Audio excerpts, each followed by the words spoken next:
नमस्कार साथियों, स्वागत है आपका अपने YouTube चैनल दातार क्लासेज में। ये है मुमल का भाग 10।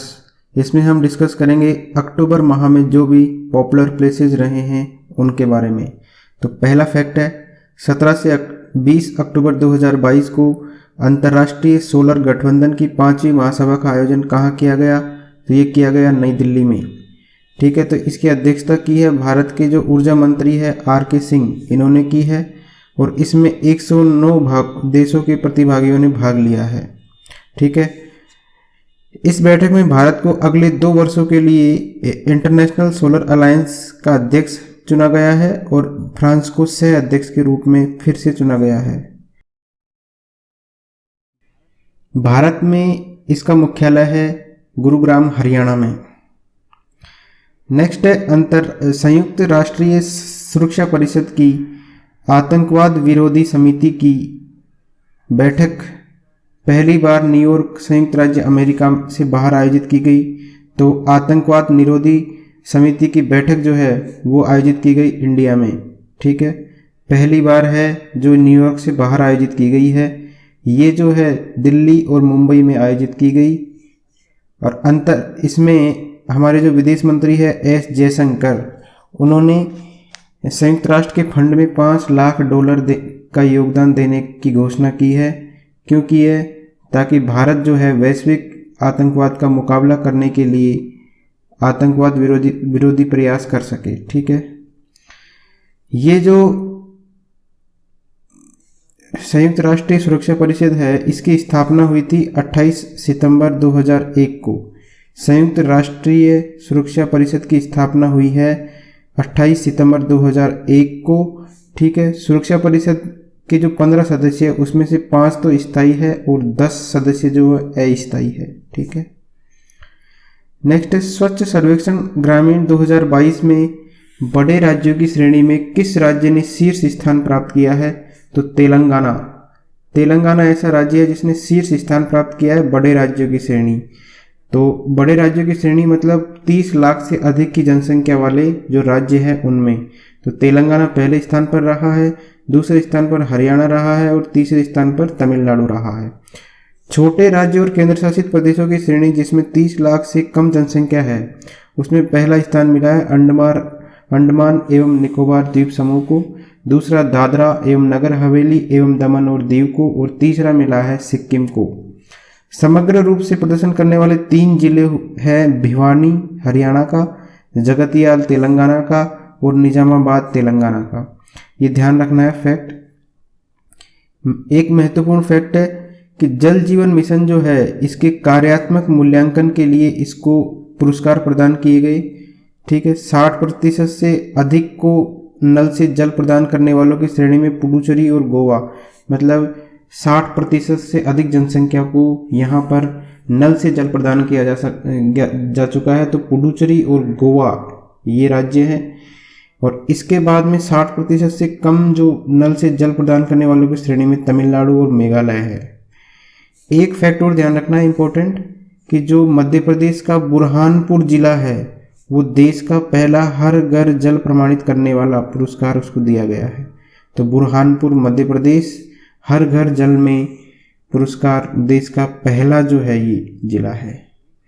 एशिया का सबसे बड़ा संपीड़ित बायोगैस मतलब CBG संयंत्र कहाँ स्थापित किया गया है? तो एशिया का सबसे बड़ा है, ये ध्यान रखना। तो ये संगरूर पंजाब में स्थापित किया गया है।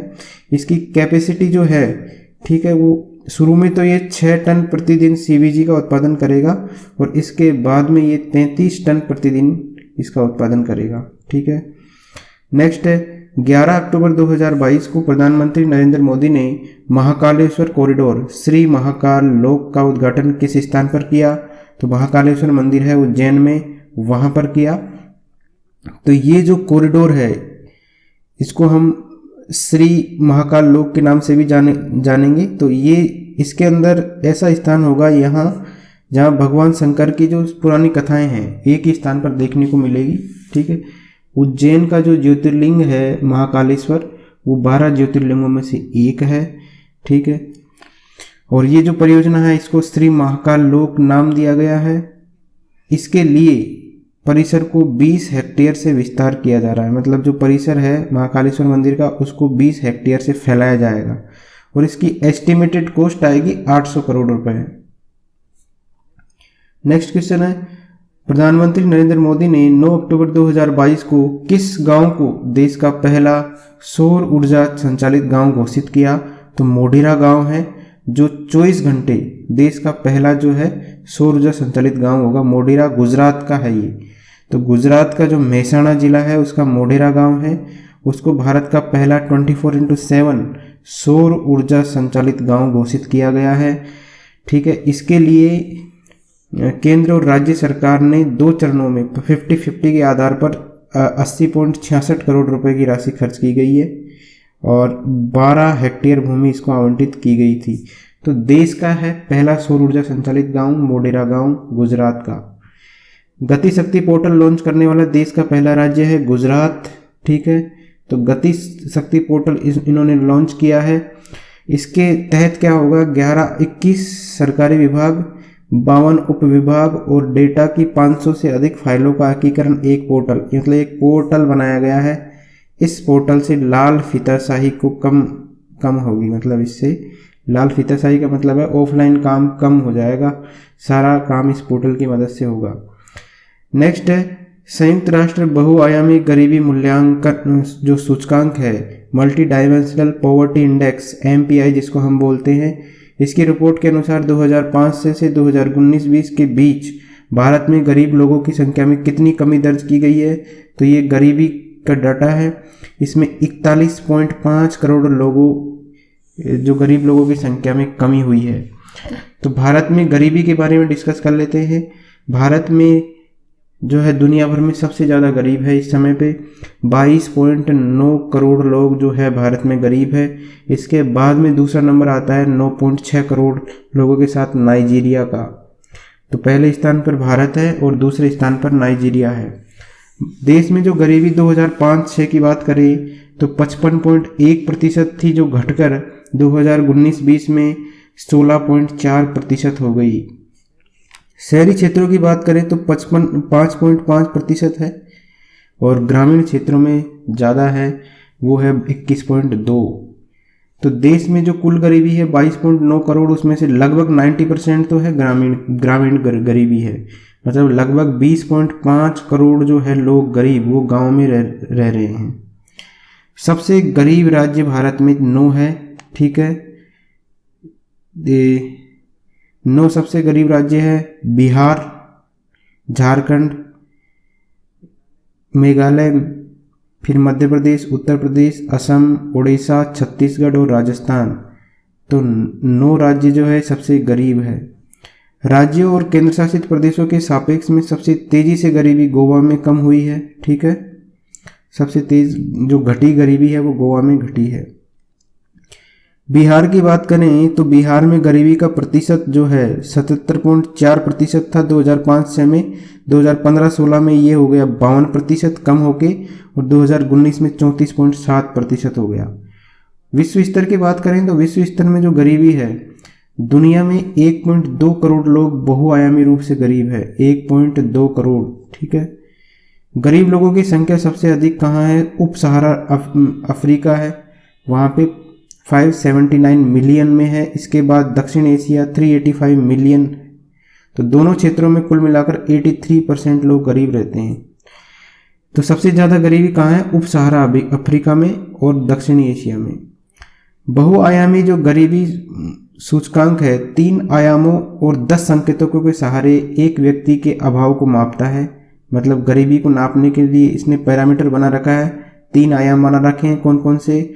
स्वास्थ्य में तो है बाल मृत्यु दर और पोषण, स्कूली शिक्षा में स्कूल वर्ष और शिक्षा का वर्ष, और नामांकन और जीवन स्तर। इसमें पानी, स्वच्छता, बिजली और खाना पकाने की और ईंधन की संपत्ति। तो इनके आधार पर ये डिसाइड करता है कि कितने व्यक्ति गरीब है।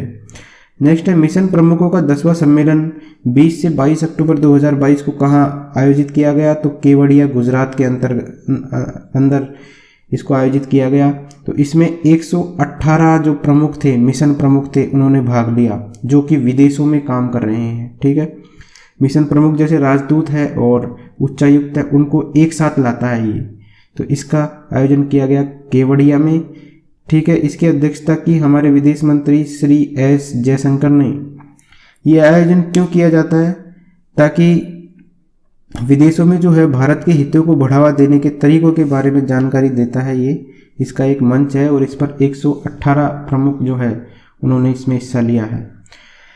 20 अक्टूबर 2022 को प्रधानमंत्री नरेंद्र मोदी ने केवड़िया, वही स्थान है, वहां से वैश्विक स्तर पर किस अभियान का शुभारंभ किया? तो वर्ल्ड लेवल पे मिशन लाइफ का इन्होंने उद्घाटन किया, मतलब शुभारंभ किया है।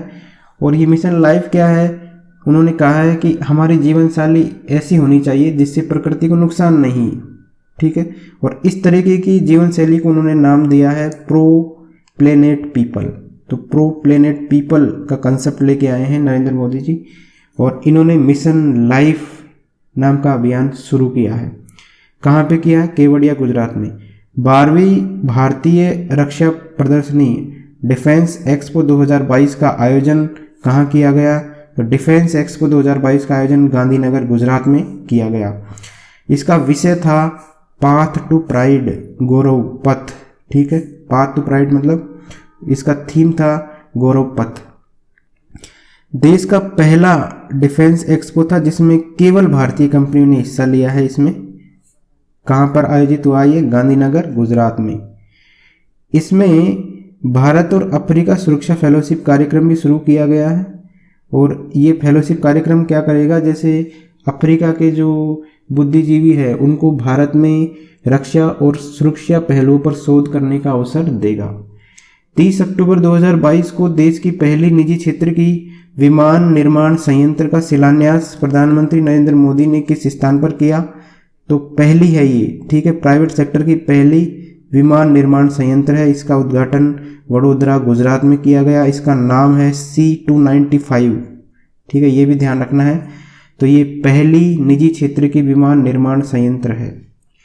अक्टूबर 2022 में इंटरपोल की 90वीं महासभा की बैठक कहाँ आयोजित की गई?